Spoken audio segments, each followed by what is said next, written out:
In the name of God, the most gracious, the most merciful, welcome to another session of Finding God. We are continuing. Oh, what's happening to my camera?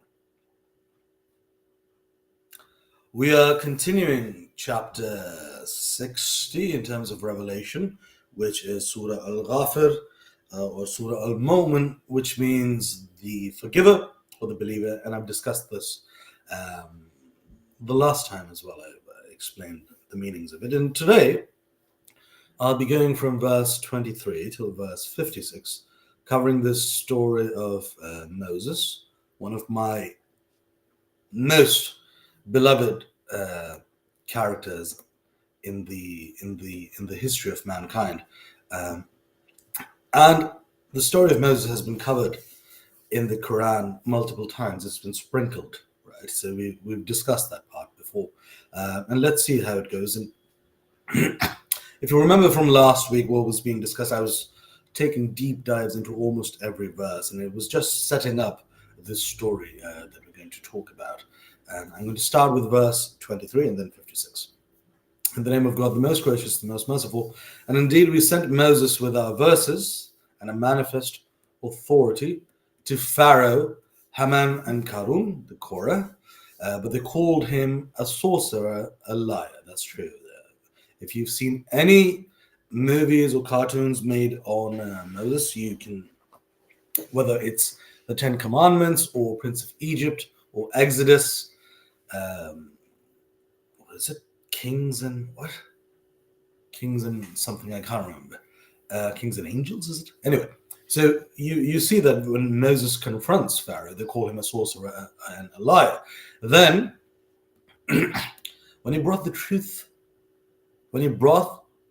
the truth from us, they said, kill the sons of those who believe with him and let their women live, but the plots of disbelievers are nothing but in vain. Now, this is also a sexist division of society, but bear in mind, this is over 4,000 years old, maybe even older.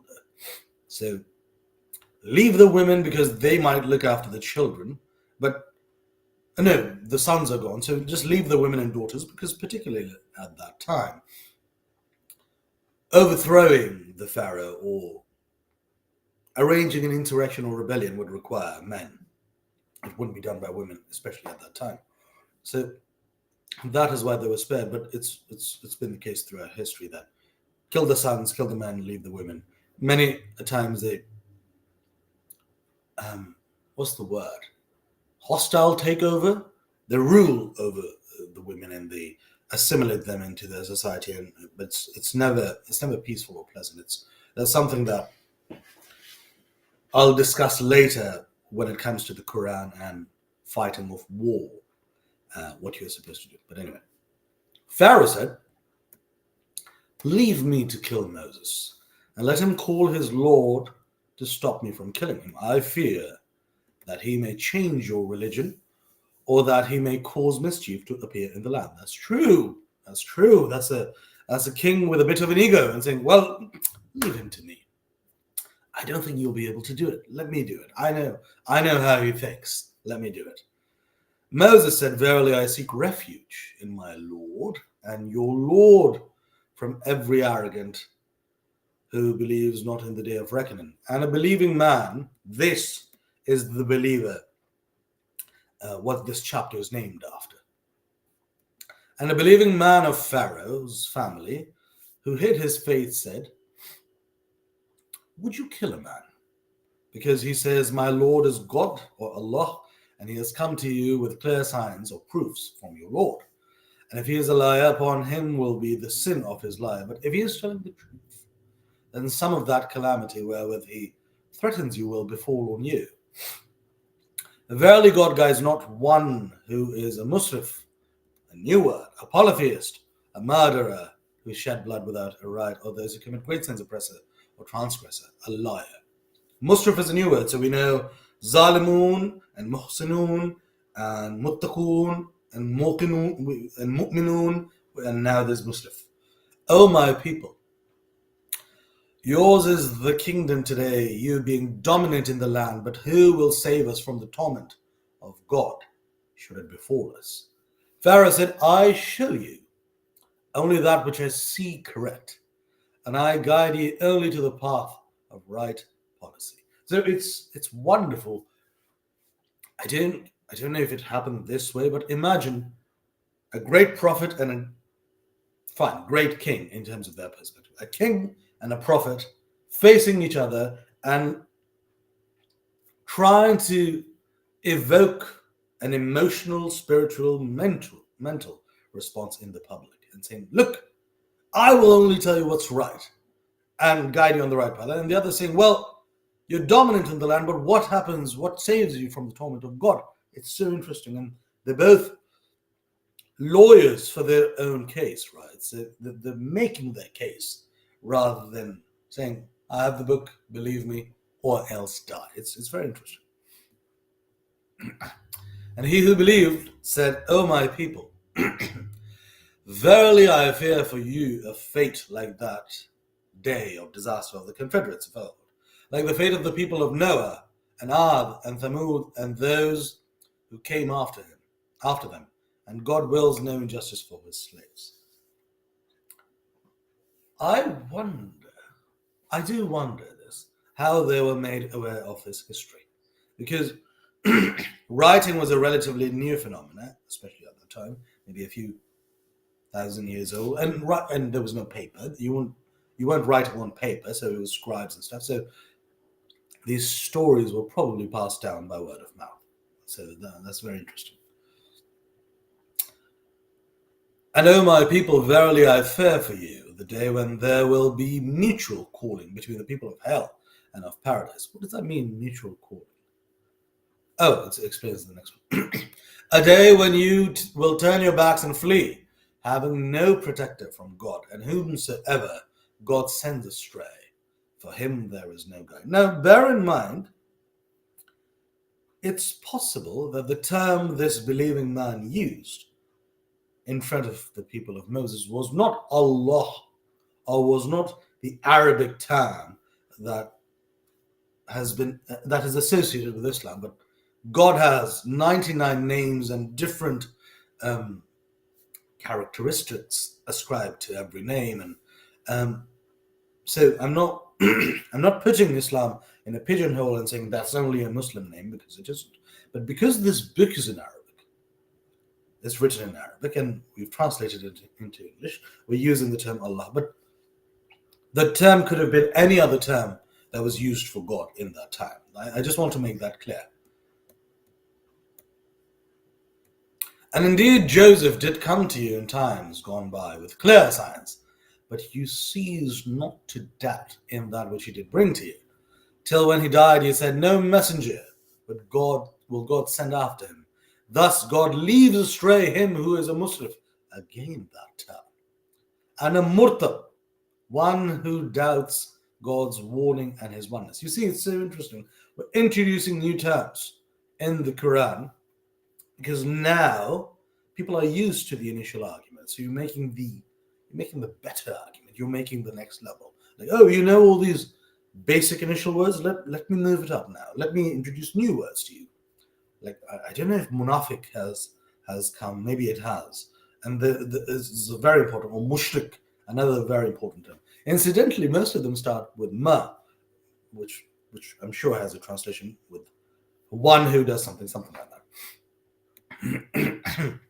Those who dispute about the verses of God without any authority that has come to them, it is greatly hateful and disgusting to God and to those who believe. Thus does God seal up the heart of every arrogant tyrant, so they cannot guide themselves to the right path. See, now that is something that I struggle with all the time.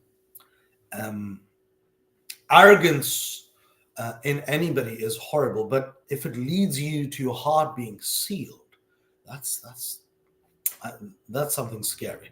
Somebody's been writing? Robert Berry. Oh, I'll share your message soon, Bob. But thanks for saying hi. And Pharaoh said, O Haman, build me a tower that I may arrive at the ways of the heavens, and I may look upon the Ilah, the God of Moses. Now, Ilah is typically used for God, small g, other God. But verily, I think him to be a liar. It's so interesting because if you read Karen Armstrong, or if you read Sapiens, or if you read any book which documents the history of the human civilization, you'll see the emergence of the sky of God, because a lot happens in the sky which we can't reach. So the argument is you've ascribed values to that God. So Pharaoh, and all his might and power, and all his great mysticism and metaphysics, is saying, well, build me a tower so I can climb up it and see what his God looks like. See how primitive the thought is. But at that time, he was the Pharaoh. So his thought is that, oh, there must be a God in the clouds, because there is no concept of life beyond the earth. We're like ants. We're like atoms. All we see is all we see. And based on that, we create whatever we want to believe or not. Okay. But verily I think him to be a liar. Thus it was made fair seeming in Pharaoh's eyes, the evil of his deeds, and he was hindered from the right path. And the plot of Pharaoh led to nothing but loss and destruction for him. We know this story. We've read this story in the Quran, in the Old Testament, in the New Testament, in lots of movies and lots of books. We know what happened to him. So I don't need to go over it again. But it's a beautiful scene in history. I love the parting of the Red Sea. It's one of my favorite moments of human history. I wish I were there. I truly wish. I think it's too big for me to wish that I were Moses, because that would be huge. And I don't consider myself worthy, very frankly. But I wish I were there when the Red Sea were parted, and look what just happened. And the man who believed said, "O my people, follow me. I will guide you to the way of right conduct, which is God's religion, with which Moses has been sent. O my people, truly this life of the world is nothing but a quick passing enjoyment, and verily the hereafter, that is the home that will remain forever." No arguments there. Whosoever does an evil deed will not be requited except the like thereof. And whosoever does a righteous deed, whether male or female, and is a true believer in the oneness of God, such will enter paradise, where they will be provided therein with all things in abundance without limit. Why is it important to highlight here whether male or female?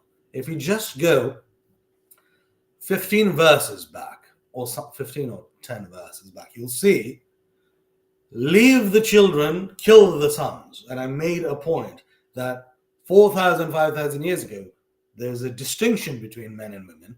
There is even today, but it was much starker between men and women, and saying, oh, they can't fight in wars, they can't build stuff, they can't do this. Therefore, these certain uses only. And when heaven was talked about, it was talked about in the context of men. I'm not talking about pantheons in Egypt or in India, or this is much before Greece and Rome, where there were female deities. I'm talking about other religions and talking about all those cultures where it was more heavily inclined towards men's prosperity, and women were just, oh yeah, they're chattel, they'll just go with him or not, and it didn't matter to them. It's very important here. That's why I think it's very interesting, whether male or female, and as a true believer. It separates the woman and gives her agency, because there were cases in Mecca where the woman would believe and the man and her husband wouldn't. And at that time, he had tools at his disposal which could severely harm his wife and children, physically, verbally, socially, and so forth. But here, the Quran is empowering the person, saying, what he believes in. I have to share Robert Berry's comment. Robert Berry is one of my closest friends who lives in the US. A few years ago, researchers found what they believe to be remnants from the parting of the Red Sea. Kind of interesting. I'll send it to you. It was a documentary. Yes, Rob, please do. Please do send it. And I'll be I'll be very, very grateful if you could. But yeah, it's one of my favorite moments. Anyway, I was talking about it. It brings agency rather than saying, "Oh, if the man decides, the woman must follow." No, no, no. It brings agency and distinction. And, oh, my people, how is it that I call you to salvation while you call me to the fire? You invite me to disbelieve in God and His oneness, and to join partners in worship with Him, of which I have no knowledge. Now I invite you to the Almighty. You're forgiven. Now it's argumentation. No doubt you call me to worship one who cannot grant me my request or respond to my invocation in this world or in the hereafter. And our return will be to God and Al-Musrifun. Again, Al-Musrifun, same term. Polytheists and arrogant, those who commit great sins, the transgressors of God's settlings. They shall be the dwellers of fire. And you will remember what I am telling you in my affair. I leave it to God. Verily, God is the all-seer of His slaves. Again, Moses is simply giving a warning. Moses isn't trying to force people, please believe in this. If you don't, it's a warning. He's a preacher, but a preacher simply gives you a warning of what you're doing is problematic and rather do this, essentially, right? So God saved him from the evil. Oh, sorry, this was about the believing man, but it's in the context of Moses. So God saved him from the evils that they plotted against him while an evil torment encompassed Pharaoh's people. The fire, they're exposed to it, morning and afternoon. And on the day when the hour will be established, it will be said to the Pharaohs, cause Pharaoh's people to enter the severest torment. That's true. That's true. He did a big number. He's not the most liked person. No. Pharaoh, no. The Pharaoh of Egypt with Moses, no. Not very liked. And when they will dispute in the fire, the weak will say to those who are arrogant, verily we followed you. Can you then take from us some portion of the fire? Yes, that's a fair argument, because if you don't have the faculties to think of your own and say, I'm following this because I believe in this, rather than saying, I worship this man, this person, I'm a cultist, and I'm just going to follow whatever he says, like we see in religion and politics even today. Then on the day of judgment, you can say, well, I was following you, and you led me in this manner, so some portion of my fire should go towards you. In fact, all of it should go towards you. Had it not been for you, I would have gone the other way. That's a fair argument. Those who are arrogant will say, we are all together in this fire. Verily, God has judged us between His slaves. Well, of course, you're going to say that. You see that in politics even today. You see that in the military even today. And those in the fire will say to the keepers, angels of hell, call upon your Lord to lighten for us the torment for a day. They will say, did there not come to you your messengers with clear evidences and signs? They will say yes. They will reply, then call as you like. And the invocations of the disbelievers is nothing but in vain, as it will not be answered by God. Verily, we will indeed make victorious our messengers and those who believed in the oneness of God and Islam in this world's life, and on the day when the witnesses will stand forth, the day of resurrection. It's so wonderful how God uses different terms to explain the same day. The day when their excuses will be of no profit to Zalimun. Same time. Theirs will be the curse and theirs will be the evil abode, painful torment of hellfire. And indeed we gave Moses the guidance, and we caused the children of Israel to inherit the scripture, the Torah, a guide and a reminder for men of understanding. I've talked before why it's called Israel, because of him, so we know. So be patient, O Muhammad. Verily the promise of God is true, and ask forgiveness for your fault, and glorify the praise of your Lord in the Ashi, the time period between the mid-noon and sunset. Yeah, Ashi, I'll explain the time periods later. I should. Okay, for now I can just explain this one. There are 5 prayers daily, and they're divided not by a clock, but by the movement of the sun. and the changing of the light. So time between mid-noon and sunset. These are, mid-noon is when the sun is up high, sunset is when the sun is setting. So that's how, because they didn't use clocks. And in the Ibkar, it explains most of them. And in the Ibkar, the time period from the early morning or sunrise before mid-noon. So Ibkar and Ashir, you see, is divided. It is said that means the 5 compulsory. I just explained it without reading the next part. My mistake. But you see what I mean. Verily, those who dispute about the verses of God without any authority have come to them.